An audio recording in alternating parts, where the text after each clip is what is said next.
या कलियुगामध्ये प्रत्येकाला वंशाचा दिवा पाहिजे. आता थोडं वाईट वाटेल मी बोललं तर, काय जाळायचा वंशाचा दिवा? चांगले संस्कार दिले नाही गेले तर तो मुलगा बिघडलेला असतो. पण तो 18, 20, 25 वय झाल्यानंतर ते आई वडील विचार करतात, अरे आता माझा मुलगा बिघडलाय.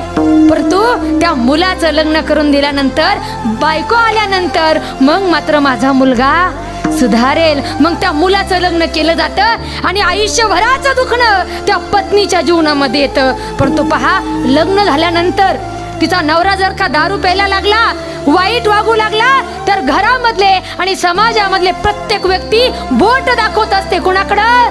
त्या पत्नीकडे बोट दाखवलं जातं. त्या बायकोला बोललं जातं, बायकोच नक्की चुकीचं वागत असेल, बायकोच काहीतरी बोलत असेल आणि म्हणूनच माझा मुलगा दारू पितो.